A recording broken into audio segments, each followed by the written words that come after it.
One thing that'll play a big part of your life during year 12 is definitely your social life with your friends. I noticed that even during year 12, there were a lot more events than in years leading up to it. I think people were probably, a bit reminiscent on their last time in high school and wanted to host, parties and whatever else. And obviously people are turning 18 during year 12, so they want to host their 18th birthday because that's a milestone. That's honestly great. And it's one of the most, when I look back at year 12, those memories that I made at when I went out with friends and going out to parties and all the year 12 events that I talked about in the intro, such as year 12 camp, formal, valedictory, muck-up day. Those things are the things that I'll look back on and cherish. And I'm not really looking back at the time that I was studying and thinking, oh wow, year 12 was so great because I was in my books 24/7. The things that I remember are the times that I spent, with my friends. So one thing that I emphasize to anyone that I talk to that wants advice is you don't want to sacrifice all of your social life, okay? But it's definitely about being critical with when you go out, who you go out with, and things like that. What I'll first discuss is just the frequency that you might be going out at. I'd say that probably every few weeks there was a party or an 18th birthday or 18th birthday dinner or something like that. And for me, that was pretty tolerable because most of the time, the host of the party, if they were in year 12, they'd be a bit respectful about the times that the party was happening at. So they'll try and host them on holidays, which is really good because there's nothing urgent on holidays that you can't just like make up with a day of studying with. There's no sacks obviously the day after or things like that. And yeah, most of them would keep it around out of exam period. Most of them will keep it out of a couple of days of sacks. But hypothetically, if there was a party or something, let's say 2 days out from a sack, right? You want to be a bit mindful of your time and how precious your time is, especially leading up to a sack.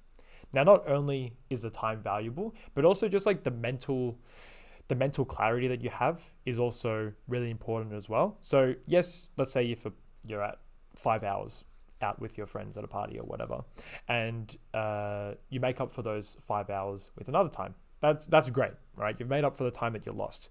But I feel like there's a bit of a non-quantifiable component to going out to a party, whether you're sacrificing sleep or you might be, you might have a dopamine rush from the party, which is pretty fair, and you're just not going to recover in time for your sack. So what you need to do is just figure out where that limit is for you and stick below it, because the last thing that you want to do is go out to a party and think, oh, all's fine, I'm feeling ready for my sack, but then the day after you're feeling a bit drowsy, the day after that you're still not recovered, and by the time you know it, it's the sack, and you might not be mentally focused and have that mental clarity that you need to succeed with your sack or assessment.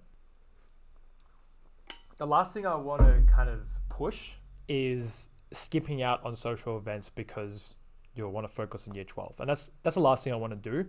Sometimes it's unavoidable though. Let's say if an event is mistimed or something like that.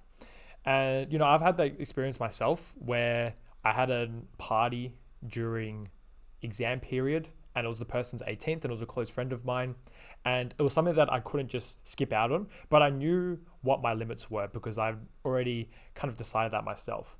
So maybe the party was in between exam period. It was at the end of his exam period, except I still had one last exam to go, which was the following week. The party might have been on a Friday and the sack was on a Wednesday. Sorry, the exam was on a Wednesday.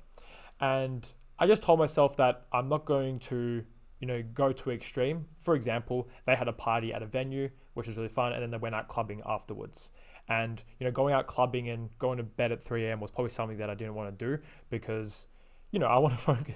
I want to keep my mental clarity and focus until my last exam. I know it's last exam and people have already finished, and it's kind of bit of FOMO, bit of fear of missing out. But I just had to tell myself that I have limits, and this is the last opportunity that I have to show what I'm capable of and emphasize and show what the work that I've been putting in. Essentially, I'm not sure what the words are, but essentially I just want to showcase what I know.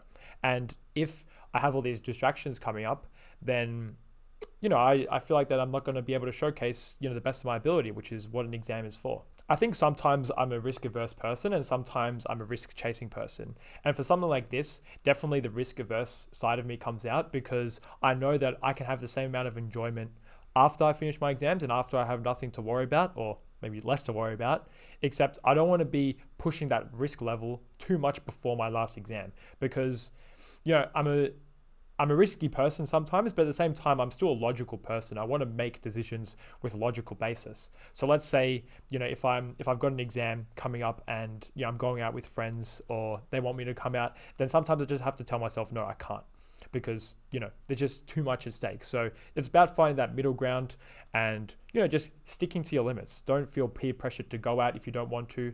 Don't feel pushed to do things that you don't want to do, especially when the stakes are high during year 12 and especially during exam period.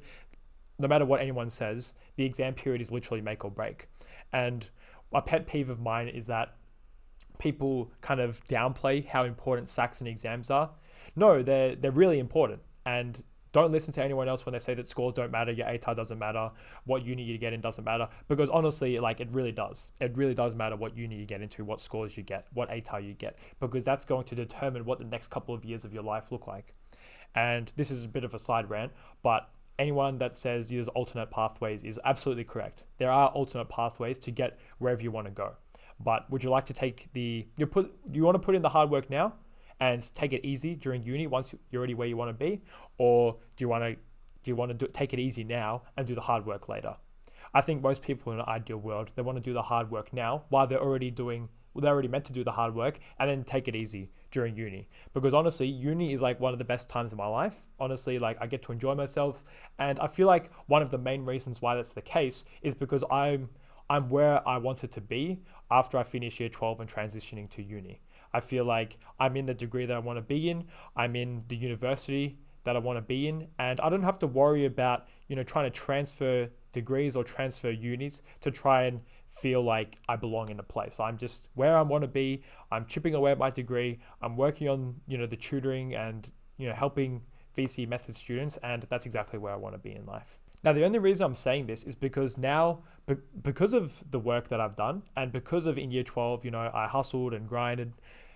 Is that even a word? I'm not sure, but I don't want to make it sound too corny, but I put in the hard work in year 12 and I just had less to worry about now. And that's something that I want for, all of you guys, all of my students, because I want you to work hard now, but be happy where you're at and get into the course and degree that you want. And honestly, it's so refreshing to see our previous students who put in the hard work and put in the hard yards now, and now they're in the degrees that they want to be in. And I couldn't be more happy for them because they're exactly where they want to be. They're chilling. They're doing, some of our students are doing law, some of them are doing commerce, some of them doing engineering at Monash and Melbourne Uni, and that's honestly so awesome to see, and we're so happy for them. But they wouldn't have been in that position if they weren't the type of student who sacrificed those times and knew where their limits were. And I think one of the main things is that their schools, and maybe more specifically their friendship groups, had that understanding that, okay, there's a time to enjoy, but there's also a time to study, and there's also a time to focus in and be in your own zone and just keep chipping away at the work that you need to do.